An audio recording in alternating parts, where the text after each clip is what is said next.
மிகு பேரவைத் தலைவர்களே, மாண்புமிகு அமைச்சர் அவர்கள் இப்போல்லாம் கணக்கெல்லாம் அவர் ஆடிட்டரில் அவர் கணக்கெல்லாம் சொல்கிறாரு. ஆனால் நாங்கள் எப்படியும் எங்களுக்கு நெல் மழையில் நனையாமல் 5 ஆண்டு காலத்தில் மழை நனைக்காமல் தான் இப்போ நீங்கள் ஆட்சிக்கு பொறுப்பேற்ற 3 மாதத்தில் இப்போ தொலைக்காட்சியில் பார்த்தா எல்லாம் நெல் மூட்டைகள்லாம் நனைந்து அதுவும் அதிகமாக ஓப்பனில் தான் இருக்குது. இப்போ ஓப்பனில் தான் வச்சுக்கிங்க. நாங்கள் திடீர்னு ஒரு மழை வரும்போது மழை வரும்போது நாங்கள் உடனுக்குடன் அங்கே அப்புறப்படுத்தி இங்கே பாதுகாப்பான இடத்திலே நாங்கள் குடோனில் வச்சோம். எங்கே சக்கரை ஆலை குடோனாக இருந்தாலும் சரி, பள்ளிக்கூடமாக இருந்தாலும் சரி, அந்த அளவுக்கு நாங்கள் வைத்து நெல்லை பாதுகாத்தோம். அதனால தான் வெள்ளை அரிசியாக ஒரு கருப்பரிசி வந்த காலத்தை போய் இப்போ வெள்ளை அரிசி வர்ற காரணம் அந்த நெல்லை மழை நனையாமல் முளைக்க விடாமல் இருந்த காரணத்தால் தான் நெல் இப்போ தேசங்களில் இப்போ இங்கே வெள்ளை அரிசி வருவதற்கு ஒரு காரணமும் உண்டு. உணவுத்துறை அமைச்சர் ஏதோ சொல்லணும். பேரவைத் தலைவர்களே, நம்ம முன்னாள் அமைச்சர் 2 பேரும் கே நேரு சாரும் அவர் சொல்லியிருந்தாங்க, எங்கேயுமே எங்கள் ஆட்சிகள் நினைவே இல்லைன்னு. எங்கிட்ட சில ரிப்போர்ட்ஸ் இருக்குது, சில ஃபோட்டோஸ் பேப்பரில் கடந்த 1 ஆண்டு காலமாக அந்த பேப்பர் ரிப்போர்ட்டாக இருக்குது. அதாவது சும்மா ஒரு எக்ஸாம்பிள் மட்டும் சொல்கிறேன். 2025 டிசம்பர் முதல் வாரத்திலேயே மதுராந்தகத்தில் 5000 மூட்டைகள் மழையில் நினைந்தன. அது பேப்பர் ரிப்போர்ட்டில் பேப்பர் பத்திரிகைகள் நிறையா வந்திருக்கு. அதே போல் விருதாச்சலம் பத்திரிகை நேராக விவசாயி சொன்ன செய்தி தான், எங்கேருந்து போடலை. விருதாச்சலத்தில் 5000 நெல் மூட்டைகள் அதே பேர் நினைஞ்சிருக்கு. ஜனவரி 2025 அதில் சிவகங்கை மாவட்டத்தில் இளையான்குடி கொள்முதல் தாமதத்தால் விவசாயிகள்லாம் ரோட்டில் போராடினாங்க. 2026 பிப்ரவரி மாதத்தில் சேத்தியாத்தோப்பில் சுமார் 1 லட்சம் நெல் மூட்டைகள் தேக்கமடைந்து, எங்கேயும் குடோன் இல்லை, ஸ்பேஸ் இல்லை, லாரி இல்லைன்னு சொல்லி தேக்கமடைந்தது. அங்கேருந்து மூவ் பண்ணாங்க. மானாமதுரை அதில் பல ஆயிரம் மூட்டைகள் நெல் மூட்டை நடந்திருக்குன்னு நினைந்திருக்கிறது. அப்போ விவசாயிகள்லாம் போராடி இருக்காங்க. இதெல்லாம் உங்களுக்காக ஒரு ரிப்போர்ட்டாக வச்சுருக்கேன். இதெல்லாம் பத்திரிகையிலையும் வந்திருக்கு. அந்த இடத்துல ஆய்வு பண்ணி அதையும் பண்ணியிருக்காங்க. மாண்புமிகு அவை முன்னவர். மாண்புமிகு பேரவைத் தலைவர் அவர்களே, மாண்புமிகு முன்னாள் அமைச்சர் அவர்கள் இங்கே குறிப்பிடுகிற போது முழுமையாக பாதுகாப்பளித்து தூய்மையான ஆட்சி மக்களுக்கு ரேஷன் கடையிலே வழங்கி கொண்டிருக்கிறான்னு சொன்னார்கள். ரேஷன் கடையிலே வாங்குகிற அத்தனை பேரும் ஆற்றுக்கும் கோழிக்கும் தான் அதை தீவனமாக பயன்படுத்தி கொண்டிருக்கிறார் என்பதுதான் நாடறிந்த உண்மை. ஆகவே நீங்கள்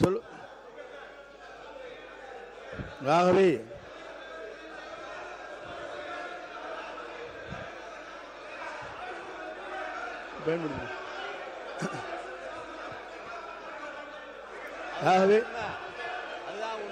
ஆகவேதான்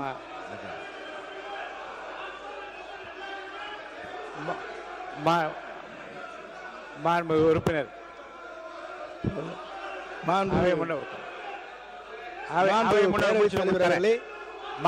முன்னவர் முடித்தவுடன் மாண்பு உறுப்பினர் கோவி ஸ்ரீன் அவர்கள் பேச. அவை முன்னவர் முடிங்க.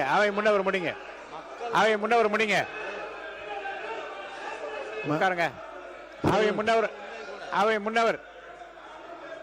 அவை முன்னவர் நீங்க முடிச்சிட்டீங்களா? முடிங்க. நீங்க முடிங்க.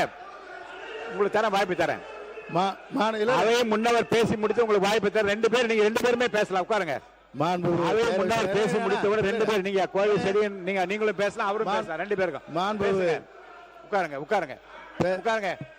நீங்க உட்காருங்க. பேரவைத் தலைவர் அவர்களே உட்காருங்க. சொல்லுங்க. நீங்க சொன்னீங்க, அதுக்காக சொல்லியிருக்கேன். அதற்காகத்தான் நம்முடைய முதலமைச்சர் அவர்கள் சன்னரக நெல்லை உற்பத்தி செய்ய வேண்டும் என்பதற்காகத்தான் இந்த தொகையை உயர்த்தி கொடுத்து, எதிர்காலத்தில் சன்னரகை தான் இந்த மக்கள் வேண்டும் என்று விரும்புகிறார்கள். அண்டை மாநிலங்களிலிருந்து அந்த அரிசி வருகிறது, பல இடங்களிலிருந்து வாங்கப்படுகிறது. நம்முடைய சன்னரகம் என்பது உற்பத்தி குறைவாக இருக்கிறது என்பதுதான் உண்மை. ஆகவே அதை உற்பத்தி செய்ய வேண்டும் என்ற நோக்கத்தோடு தான் அந்த பணிகளை மேற்கொண்டார்கள். மாண்பு உறுப்பினர்கள் சொல்லுகிற போது இல்லை அதை மாற்றி ஒரே சொல்லிடுறேன். மாண்பு பேரவைத் தலைவர் அவர்களே, நான் சொன்னதில் உங்களுக்கு அதில் இருக்கும். அதை சில பேர் பயன்படுத்துவதில்லை என்பதுதான் உண்மை. ஏனென்று சொன்னால் எம்ஆர்கே பன்னீர்செல்வம் நீங்க பேசுங்க. எம்ஆர்கே பன்னீர்செல்வம் அவர்கள் மட்டும் பேசலாம். உங்களுக்கு துணையாக பின்னாடி யாரும் பேச அனுமதிக்கும். திரும்பி பாருங்க, கொஞ்சம் திரும்பி பாருங்க. நீங்க மட்டும் பேசுங்க. பேரவைத் தலைவர்களே, இங்கே முன்னாள் அமைச்சரான நேரு கூட இந்த ரேஷன் அரிசி தான் சாப்பிட்றேன். ஏன்னா சுகர் கம்மியாகும்ட்டு, அதை சுகரை கம்மியாகும்னு சொல்லி அது அது மோட்டா அரிசி சாப்பிட்றாரு. அதனால் வந்து எல்லாரும் உறுப்பினர் கே நேரு அவர்கள் பேச. மாண்புமிகு பேரவைத் தலைவர்களே, அவை முன்னவர் என்ன அர்த்தத்தில் அப்படி சொல்கிறார்? ஆட்டுக்கு மாட்டுக்கும் இல்லை என்பதெல்லாம் இல்லை. குறிப்பாக உங்களுக்கு அரிசி எப்படி கொடுப்போம் என்று சொன்னால், நானும் இந்த உணவுத்துறை 30 வருடத்துக்கு முன்பு நான் பார்த்தேன். எனவே சொல்வது, கருப்பாக இருக்கிற அரிசியை கடைசி நேரம் வேறு வழியை, அப்போதெல்லாம் அரிசி கிடைப்பது கஷ்டம், சென்ட்ரல் போர்லேருந்து கிடைக்கிறது கஷ்டம். அப்போ அது 1 மாதத்துக்கு 1/2 மாதத்துக்கு கொடுப்பாங்களே தவிர, நம்முடைய மாண்புமிகு உணவுத்துறை அமைச்சர் சக்கரபாணி வந்த பிறகு பாதுகாப்பான குடோன் எந்த காலத்திலும் எந்த உணவு, அவரும் உணவு அமைச்சராக இருந்தார், நானும் உணவு அமைச்சராக இருந்தேன். ஆனால் அவர் தான் நிறையா கட்டினார். அவருடைய காலத்தில் நம்முடைய தளபதி அவர்கள் அதற்காக நிதி ஒதுக்கி நெல்லை நனையாமல் கொண்டு சென்றது சக்கரபாணி. நம்முடைய நான் சொல்லிடுறேன், நான் ஒரு நிமிஷம் சொல்லிடுறேன், நீ சொல்லு. நம்முடைய அவை முன்னவர் சொல்கிறார், ஆட்டுக்கு மாட்டுக்கெலாம் இல்லை, இன்றைக்கி ரேஷன் அரிசி எல்லா மக்களும் சாப்பிட்றாங்க. நீங்கள் உனக்கு வச்சிங்க இந்த ரேஷன் அரிசி. காரணம், ரேஷன் அரிசி சாப்பிடுகிற போது அந்த சர்க்கரை அளவு குறைகிற காரணத்தால் எல்லா மக்களும் அதை எடுத்துக்கொண்டிருக்கிறார்கள். நீ எப்படி காலையில் எழுந்திரிச்சோன்னா நெல்லிக்காய் ஜூஸ் குடிப்பான்னு பேட்டி கொடுக்குறியா, அது மாதிரி இன்றைக்கு ரேஷன் அரிசியை எல்லா மக்களும் பயன்படுத்தி கொண்டிருக்கிறார் என்பது உண்மை. உறுப்பினர் அவை முன்னவர் மாண்புமிகு பேரவைத் தலைவர் அவர்களே, சக்கரை நோயை தடுப்பதற்காக இந்த ரேஷன் அரிசி பயன்படுத்து என்று சொன்னால் நீ கஞ்சி வைத்து கொடுப்பதிலே நாங்கள் வாழ்த்துக்கிறோம். உறுப்பினர் ஆர் காமராஜ் அவர்கள் அங்கே பேசுகிறேன். பொதுப்பணித்துறை அமைச்சர் பேசுகிறேன், பேசுங்க. உட்காருங்க. பொதுப்பணித்துறை அமைச்சர். மாண்புமிகு பேரவைத் தலைவர்களே, நம்மளுடைய முன்னாள் விவசாயத்துறை அமைச்சர் விவசாயத்துறை மானியத்துக்கு போய் சொன்னார், அண்ணன் நேரு கிட்ட வந்து ஆயிரக்கணக்கான விவசாய நிலம் இருக்கு, அவர் அங்கேயே வந்து நெல் எல்லாத்தையும் போட்டு உற்பத்தி பண்ணிக்கிறாருன்னு. ஆனால் ஒரு பரம ஏழையா இருக்கக்கூடிய மாதிரி அண்ணன் வந்து ரேஷன் கடையில் தான் அரிசி சாப்பிட்றாருன்னு ஒரு தகவல் இன்னைக்கு தான் அது தெரியுது. அதனால அதாவது என்னுடைய பதிவு நான் முடிச்சிடுறேன், நீங்க பேசும்போது நான் முடிச்சிடுறேன். எதற்கு சன்னக நெல் அரிசிக்கு அதிகமான ஊக்கத்தொகையும் பொது ரக அரிசிக்கு எதுக்கு விலை கம்மியும் அப்படிங்கிற ஒரு விவாதம் நம்முடைய முன்னாள் உணவுத்துறை அமைச்சர் வந்து ஒரு பதிவு பண்ணாரு. மாண்புமிகு முதலமைச்சர் மூத்த அமைச்சர்களை ஒரு 8 அமைச்சர்களை கூப்பிட்டு விவசாய சங்கங்களை வந்து சந்திக்க சொன்னார். நம்மளுடைய கம்யூனிஸ்ட் தோழர்கள்லாம் இருந்தாங்க. ஸோ அங்கே விவசாய சங்கங்களோட பேசிட்டு இருக்கும் பொழுது அப்போ ஒரு கோரிக்கை கொடுத்தோம், உணவுத்துறையில் ரேஷன் சிஸ்டத்தில் அரிசியோடைய, நான் சிறு வயதிலேயே பிஹெச்ல இருக்கும் பொழுது ரேஷன் கடையில் போய் அரிசி வாங்கி சாப்பிட்ட குடும்பம் தான் என்னோட குடும்பம். அப்போ சாப்பிடும்போதே அரிசியோடைய அளவு வந்து எப்பயுமே பெருசாக இருக்கும். அதோடைய கலர் வந்து பார்த்தீங்கன்னா நம்மளுடைய எல்லார் வீட்லையும் இப்போ நம்ம சாப்பிடக்கூடிய அரிசி, நிறைய பேர் சில சட்டமன்ற உறுப்பினர்கள் ரேஷன் அரிசி சாப்பிட்றான்னு சொல்றாங்க, நம்ம அது தனிப்பட்ட இது நான் போல. பெரும்பாலும் இங்க இருக்கக்கூடிய சட்டமன்ற உறுப்பினர்கள் தன்னுடைய மனசாட்சிப்படி தெரியும், யாரும் ரேஷன் கடையில இருந்து அரிசி வாங்கி சாப்பிட்றது இல்லை பெரும்பாலும். நான் இதுதான் உண்மையை தான், நாங்கள் உண்மையை பதிவு பண்றோம். இங்க வந்து மக்கள் என்ன நினைக்கிறாங்கிறத உண்மையை நம்ம பதிவு பண்ணணும். இதுல வந்து இந்த ஆட்சி அந்த ஆட்சி போன ஆட்சி 50 வருஷ ஆட்சி பத்தி பதிவு பேசல. இன்னைக்கு இருக்க நிலைமை என்னங்கிறத மாண்புமிகு முதலமைச்சருடைய கவனம் போய் சென்ற பிறகு அப்ப விவசாயிகள் சொன்னாங்க, நாங்க வந்து எங்களுடைய பயிரை மாத்தணும்னா நீங்க வந்து சன்ன நகர்களுக்கு வந்து அதிகமான ஊக்கத்தொகை கொடுங்க அப்படின்னு பதிவு பண்ணுவோம். மாண்புமிகு முதலமைச்சர் திருப்பியும் ஒரு விவாதம் நடந்துச்சு. அப்ப மாண்புமிகு முதலமைச்சர் சொன்னாரு, மற்ற ஆட்சிகள்லாம் விட்டுருவோம், நம்ம ஆட்சியில கொடுக்கக்கூடிய அரிசி சன்ன நகர் நெல்லா நம்ம கொடுப்போம், அரிசியா கொடுப்போம் மக்களுக்கு. நம்ம ரேஷன்ல கொடுக்கக்கூடிய அரிசியை அனைத்து ரேஷன் கடையில் வச்சிருக்கக்கூடிய எல்லா மக்களும், முக்கியமாக தாய்மார்கள் வாங்கிட்டு போகக்கூடிய அரிசி, அவங்க ஒரு அண்ணனா ஒரு அம்மாவுக்கு ஒரு அரிசி கொடுக்கிற இடத்துல அவர் சொன்னது, நம்ம கொடுக்கிற அரிசி அவங்க வீட்டுல சாப்பிடணும், சாப்பிடக்கூடிய அரிசியா மாத்தணும் சொன்னது எங்களுடைய முதலமைச்சர். இது உண்மை. இதற்குதான் சன்ன நகர் நெல் அரிசிக்கு அதிகமான ஊக்கத்தொகை கொடுத்து டெல்டா மாவட்டங்கள்ல இனி வரும் காலங்கள்ல இனி வரும் காலங்களில் பொது ரக நெல்லுக்கு பதிலா சன்ன ரக நெல்லை வந்து பயிரிடணும், அவங்களுக்கு ஒரு ஊக்கம் கொடுக்கணும். அவங்க பயிரிட்டாதான் அதை வந்து நம்ம கரெக்டா வந்து ப்ரொக்யூர் பண்ணி மக்களுக்கு ரேஷன் கடையில் கொடுக்க முடியும். ஏன்னா அவங்க அதிகமான வந்து உற்பத்தி வந்து பொது ரகம் பண்ணிட்டாங்கன்னா ரேஷனுக்கு வந்து நம்ம சரியான நெல்லை அரிசியை கொடுக்க முடியலங்கிறதுக்காக தான் சன்ன நெல்லை வந்து உற்பத்தி அதிகப்படுத்துறதுக்கு இதை பதிவு பண்றோம். உண்மையாக சொல்லுகிறோம், தாய்மார்களுடைய வழியிலிருந்து சொல்றோம். இன்றைக்கு அதை மாற்றக்கூடிய ஒரு அரசாக 90% இன்றைக்கு அந்த அரிசியை வாங்கி யாரும் சாப்பிட்றதில்ல. இட்லி மாவு யூஸ் பண்றாங்க. அண்ணன் சொல்ற மாதிரி முன்னாடி நிறைய கடத்தல் நடந்துட்டு இருந்துச்சு.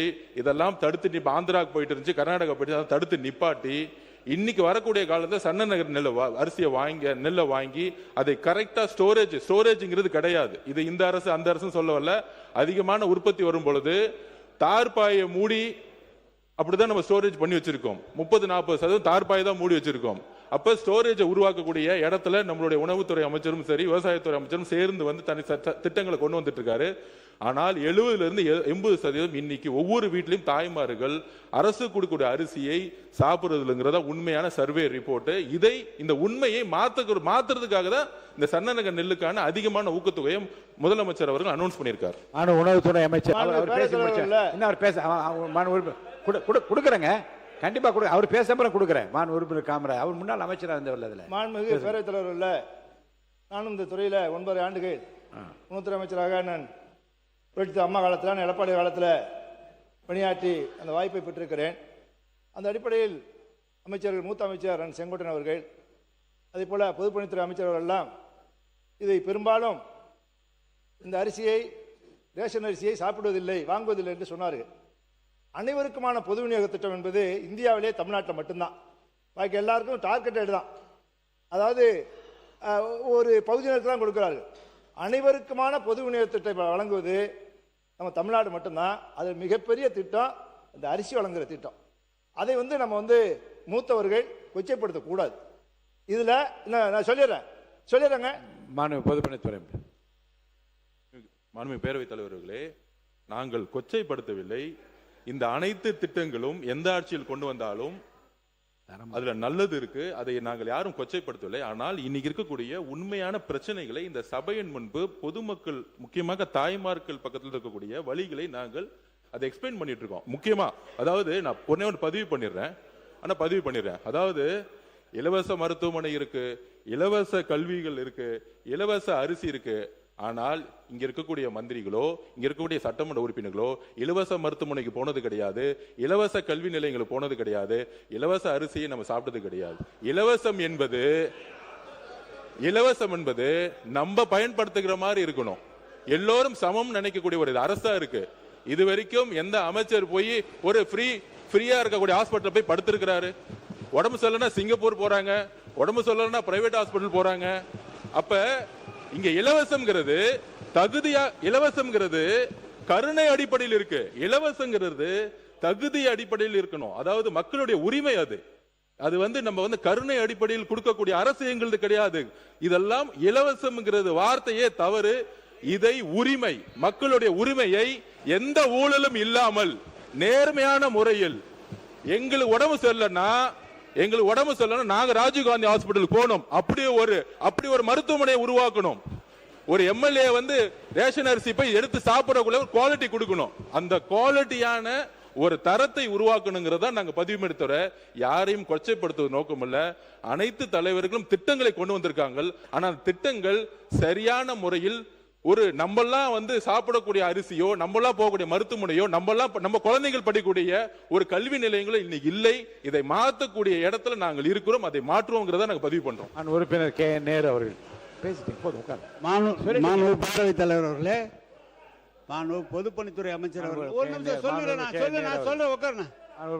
பொதுப்பணித்துறை அமைச்சர் அவர்கள் சொன்னாங்க, சன்ன ரக அரிசிக்கு கூடுதலான விலை கொடுத்து விவசாயிகளை சன்ன ரகத்தை உற்பத்தி செய்து மக்களுக்கு சன்ன ரகமாக கொண்டு சேர்ப்பதுதான் எங்களுடைய அரசு சொன்னார்.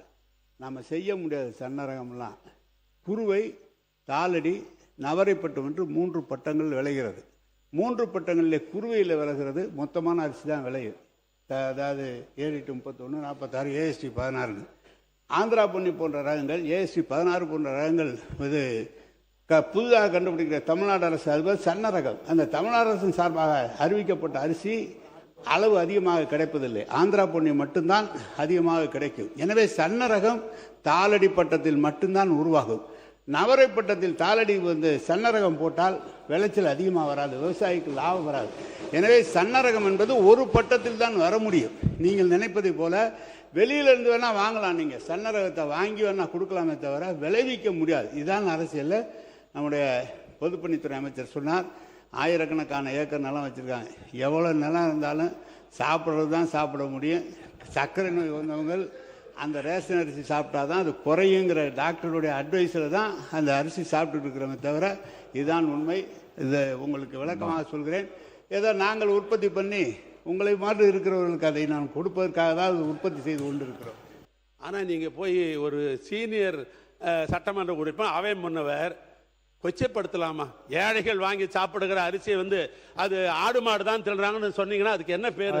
அவை முன்னவர் மாண்பு பேரவைத் தலைவர் அவர்களே, நான் குறிப்பிட்டது ஒன்றுதான். நீங்கள் ரேஷன் அரிசி என்பது ஒரு வரலாற்றில் இடம்பெற்ற ஒன்றுதான், இல்லை என்று நான் மறுக்கவில்லை.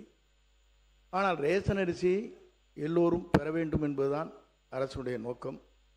அதிலே அங்கே இருக்கிற சாதாரண அரிசி என்பது மக்கள் பெரும்பாலாக பயன்படுத்தவில்லை என்பதுதான் உண்மை நிலை.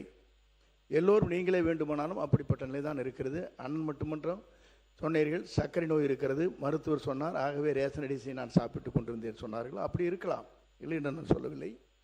ஆகவே மாண்பு உறுப்பினர் அவர்கள், நாங்கள் சன்ன ரகத்தை கொண்டு வர வேண்டும், அதைத்தான் முழுமையாக தமிழ்நாட்டு மக்கள் பயன்படுத்துவதற்கு ஏதுவாக அமையும். ரேஷன் கடையிலே வாங்குகிற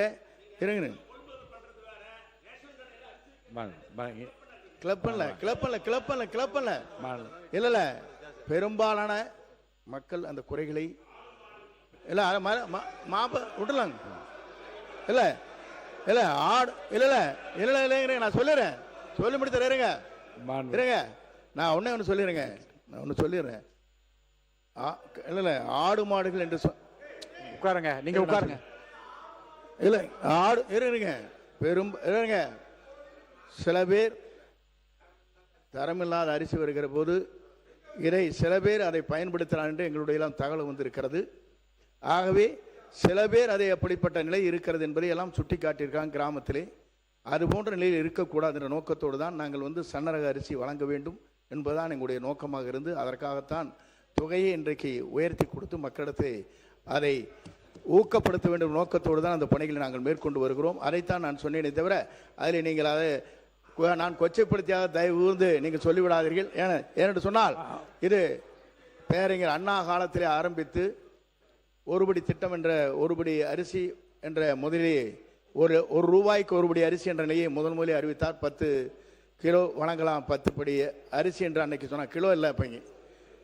ஆனால் அவர்கள் என்னங்க என்ன இல்லை, ஆகவே அதை சொல்லி இருந்தால் வேறுங்க இருங்க அண்ணே 3 படி நான் சொல்லிடுறேன், சொல்லி முடிப்பேன் கேட்டுங்க. ஆகவே இல்லை ஆகவே நான் சொல்லுவது ஒன்றுதான். சில பேர் அந்த குறைபாடுகளை சொன்ன காரணத்தின் அடிப்படையை தான் நான் சுட்டி காட்டினதை விட முழுமையாக என்று நான் சொல்லவில்லை.